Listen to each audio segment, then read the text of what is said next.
Vamos falar então do oitavo livro de The Witcher. Esse livro que na verdade funciona como um prelúdio para os demais, e ao mesmo tempo ele se encaixa ali entre o primeiro e o segundo livro. Tem algumas coisas que eu acho que são interessantes que foram feitas nesse livro e outras que eu acho que foram realmente muito desnecessárias. A história conta o Geralt chegando a uma cidade ali, enfrentando um monstro e o que seria tipo um oficial do governo ali do local oferece para ele uma espécie de suborno, como quem diz, olha só, o contrato tu cobrou 50, mas eu vou botar aqui que foram 90. Tu me dá 30 desses a mais aí que eu coloquei e tu fica com 10 a mais do que tu pediu. E aí todo mundo sai ganhando e o Geralt, não senhor, eu não quero. E meio que o cara fica brabo, né? E fica por isso mesmo. Depois de um tempo ele vai pra uma outra cidade. Essa cidade é super protegida. É uma cidade de um cara que era pirata antigamente. E agora ele tem medo, acho que roubem ele e tudo mais. E é proibido andar com armas lá dentro. Então na entrada tem todo um lado meio que lembrando a burocracia dos dias de hoje. Em que ele passa pela casa de guardas, daí eles fazem uma revista e tal, ele entrega as espadas e tudo mais. Chegando lá, ele é acusado de ter ganhado dinheiro de forma ilegal em uma outra cidade, remetendo a esse primeiro contrato que ele estava atendendo.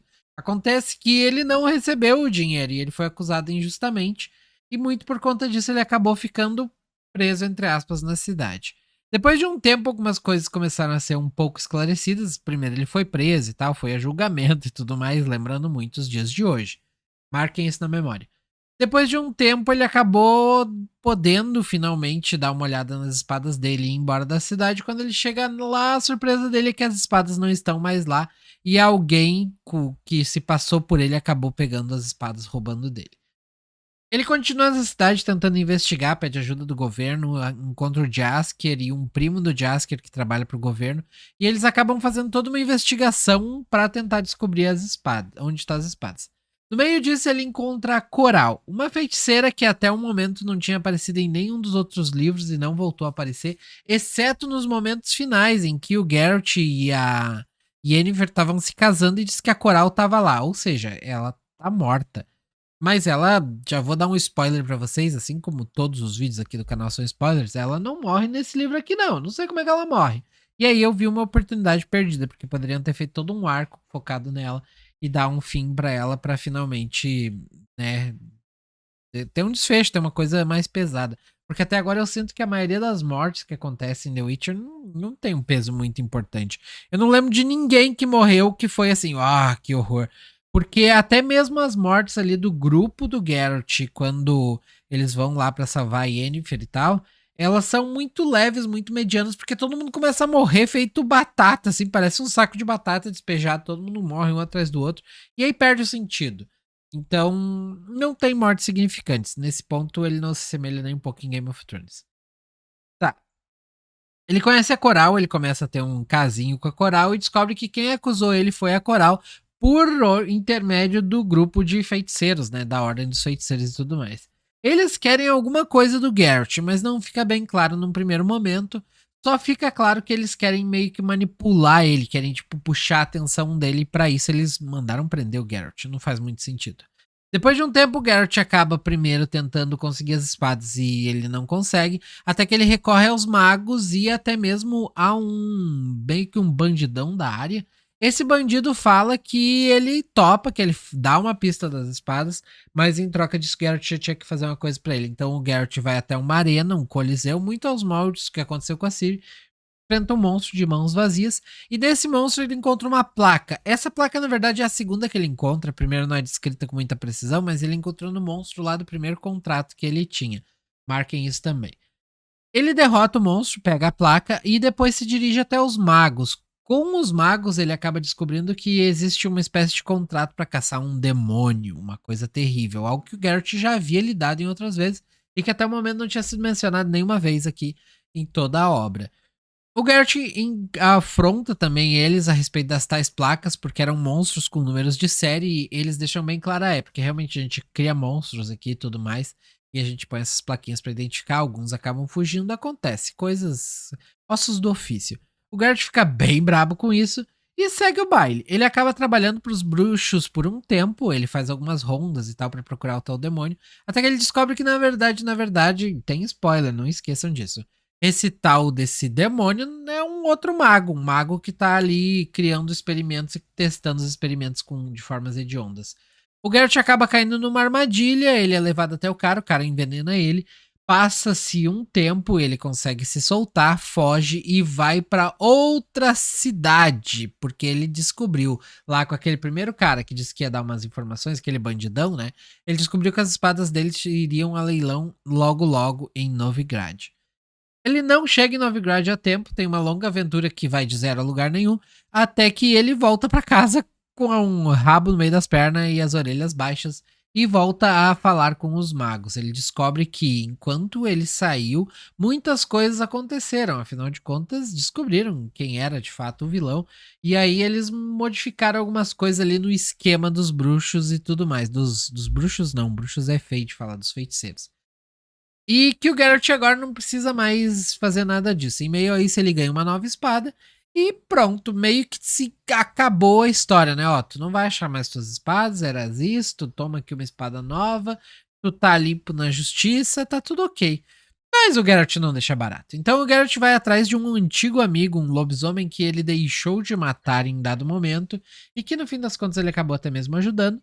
E com a ajuda desse lobisomem, ele encontra um esquema de cavernas que fica perto da Torre dos Feiticeiros. Através de uma dessas cavernas, ele encontra o laboratório onde está o tal do feiticeiro. E ele debulha o feiticeiro na porrada, usando suas poções e tudo mais. Por fim, ele acaba indo embora e que até que do nada corta para uma tempestade terrível. Muitas pessoas morrem, é meio que um caos essa tempestade.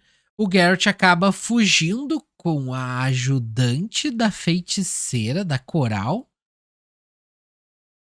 E depois de um tempo a gente descobre que 110 anos no futuro, ou seja, muito depois, lá quando a Nimue tá recém indo para começar a cursar a escola em Aretusa, o Geralt acaba salvando ela porque ele até esse momento continua caçando os tais dos monstros que estão com plaquinhas.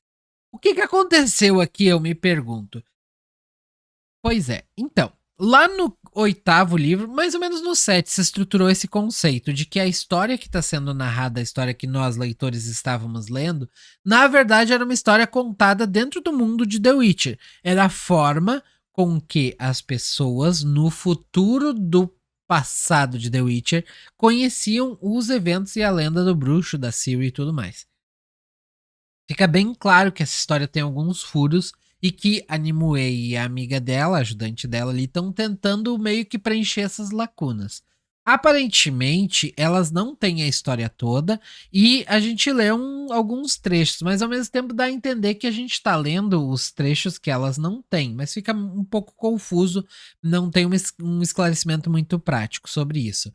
Inclusive, a Ciri, em dado momento, acaba vendo a Nimue porque ela viaja para o futuro, porque ela viaja no espaço e no tempo, né? E em contrapartida, o Geralt e a Yennefer são levados pela Ciri para outro lugar. Não é dito em momento algum que eles de fato. Quer dizer, o Geralt dizem que ele morreu, mas não fica bem claro. E aí tem uma pequena brecha que eu mencionei que antes da Ciri levar embora o Geralt e a Yennefer, aparecem os unicórnios. Não é dito o que os unicórnios fazem, nem nada disso. Então, o que a gente tem aqui de teoria, que talvez seja comprovado já, não sei, é que na verdade a Ciri levou o Geralt e a Yennefer pro futuro. Agora, então, nós temos esses dois personagens no futuro em algum momento, onde eles casaram e estão vivendo felizes para sempre. No futuro. E isso também acende o fato de que a Nimue é meio que obcecada por essa história do Geralt, e também leva a crer que isso se deu quando ela estava indo para Aretusa com muita dificuldade, porque ela foi a pé até lá, foram meses de caminhada, e ela foi salva pelo bruxo Geralt. Ela mesma chama ele de Geralt e tal. Ele deixa entender que existem tecnologias e coisas assim que permitem que ele consiga viver tanto tempo. Ele meio que dá uma enrolada. De quebra, toda a trama aqui desse livro remete a algo um pouco mais moderno, por assim dizer. Seja pela forma que as coisas acontecem, seja pela descrição das coisas. O único, porém, o ponto aqui que prende a história no passado, em quase toda ela, exceto pelo último capítulo, é o Jaskier. Ele permite que a gente perceba que não, tá, a gente tá realmente no passado. Outro ponto que é muito importante que prende a história no passado é a tal da tempestade. O que raios é essa tempestade? Foi dito pelo cara, que eu não vou lembrar o nome, que é o rei lá de Skelling, que quando uma das pessoas, uma das herdeiras, né, do poder lá de Sintra, morre, o mar fica revolto, acontece um terror, algo muito terrível e tudo mais. Então, naquele momento da tempestade ali, o que se dá a entender é que a mãe da Ciri tinha morrido ali. Então, naquele momento, o Geralt já tinha participado lá do jantar e tudo mais, e foi mais ou menos o estopim para ele voltar para Sintra. Inclusive, no finalzinho do livro, eles mencionam ali a Stringe, né? Aparece um outro bruxo e tudo mais. Então, até o penúltimo capítulo desse volume aqui, nós estamos de fato no passado, tudo ok. Só que quando a gente chega no último capítulo, que é a cena pós-créditos, aí estamos no futuro mesmo, onde tudo já aconteceu e agora o Geralt segue caçando os monstros. Inclusive, ele ainda tá procurando todos os monstros que estão com aquelas plaquinhas para poder se livrar deles. Eu acho que esse livro aqui, se ele tivesse se preocupado mais em fechar pontas, talvez ele teria sido melhor. Mas toda a história, até chegar no penúltimo capítulo, é relativamente enrolada. E em dados momentos, o Geralt tá indo pra cá, reto. E daqui a pouco ele faz assim, e vai pro outro lado e faz outra coisa, não tem nada a ver com a história. Tem algumas coisas ali muito desnecessárias, como por exemplo o sequestro da mulher raposa lá, que aparece que ela sequestra filhos de elfos e tudo mais, achei muito desnecessário. A viagem, por exemplo, do Geralt pra Novigrad, o próprio roubo das espadas, ele acaba terminando de uma forma muito decepcionante. Mas em geral, esse livro aqui mostra algumas coisas que eu acho que são interessantes e, de certo ponto de vista, podem até mesmo trazer, eu diria que mais qualidade para os próximos títulos, que com certeza estão para vir, até porque já veio um, né, que é o volume 9. Eu percebi aqui muito mais similaridades entre o jogo e o livro. O Geralt está usando mais sinais, muitos mais sinais do que ele usava. Ele está mencionando os sinais. Ele inclusive menciona o Soma, se eu não me engano, quando ele encontra Nimue, que é um novo sinal de ilusão. E eu não tenho certeza se tem no jogo, não lembro. Preciso jogar o jogo de novo. Que vontade de jogar o jogo, dá vontade de parar tudo agora e jogar o jogo. Mas então nós vemos muito mais similaridades, nós vemos muito mais estrutura política. E eu sinto que as pecinhas estão um pouco melhor no lugar. Apesar de eu ainda ter essa impressão de que tem muita enrolação, de qualquer forma não tem falta de qualidade. E muito disso também se dá pelo fato de que nós acompanhamos o Geralt do início ao fim do livro. Não tem capítulo com outra galerinha fazendo outras coisas, nada a ver. Essas experiências dos bruxos, dos feiticeiros também, eu achei muito genial. Eu acho que se existisse de fato um mundo com feiticeiros e monstros, os feiticeiros iam pegar os monstros e iam fazer umas experiências genéticas e ponto final. Isso ia acontecer. E aqui a gente vê acontecendo. Então, eu diria que assim, o livro não é perfeito dentro daquilo que ele se propõe. Ele se perde em vários momentos. Dava pra tirar umas 50 páginas. Ele tem muito calombo, assim, tá muito inflado. Eu acho que dava pra tirar muita coisa. Tem um problema muito grave de finalização das coisas que acontecem. Eu acho que a única coisa que, isso aqui finalizou mesmo, foi a história com as mulheres lá da casa de guarda. Foi a única coisa que eu senti, tá, aqui é o ponto final.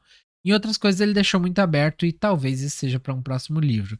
Apesar de que o próximo livro, que é o livro 9, eu não tô dizendo que ele vai fechar alguma coisa, nem tô preocupado em colocar ele dentro aqui dessa análise. Primeiro porque eu não li ainda, né? Não tenho ele.